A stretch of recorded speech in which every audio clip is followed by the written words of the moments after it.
Did you guys know that there was a time when Millie Bobby Brown was campaigning to play Britney Spears in a biopic? Britney had to shut it down by reminding everyone she's still alive. That must have been awkward. Welcome to my channel. My name is Joseph and I'm a film fanatic. We'll discuss movies, series, stories in general and what it takes to make them good. Netflix is already on a roll this year and I've not even covered 3 body problems. So ladies and gentlemen, Damsel, this is your spoiler warning.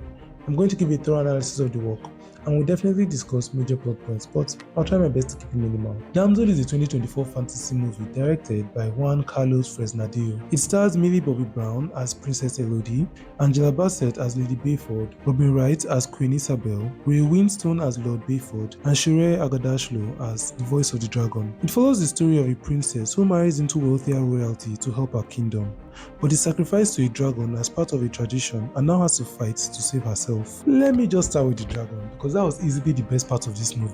Normally in fantasy, mythical creatures are actually plot devices that are used to symbolize conflict or internal struggle, or just present themselves as challenges for the protagonist. But the dragon in this movie is a character in its own right. It has more agency and charisma than a handful of characters in the movie. The concept and effects are so beautifully done. You can see why it was constantly compared with Game of Thrones and House of the Dragons, which are now the staple of dragons in movies and series. From the start, I actually didn't hate the character of Princess Elodie. She's kind, pragmatic, and actually very princess-like. She was giving Meriso energy at several points in the movie,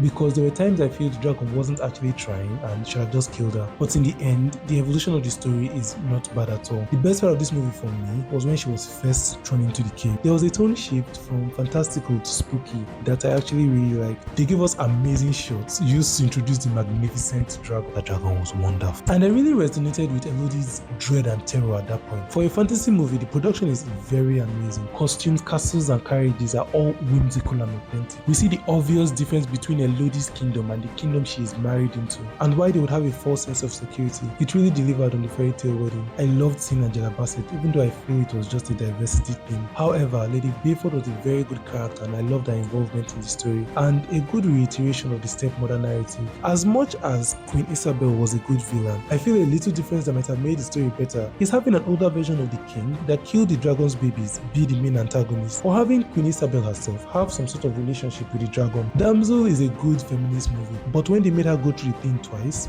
it only reinforced the Merisu thing I mentioned earlier and was just a bad case of act or not die. In conclusion, I give this movie a 6. It is a fun movie with a wonderful dragon, but at the end of the day, it is still unmemorable and very shallow when it could have been way more than that. I'm very certain in 3 months time, nobody's going to remember this movie until we do 2024 recap. But what do I know? Thank you so much for watching and I really hope you enjoyed this movie. Who else is tired of waiting for the last season of Stranger Things? Please let me know what you love most about this movie and why you hated it. Please like and subscribe and you'll see me soon.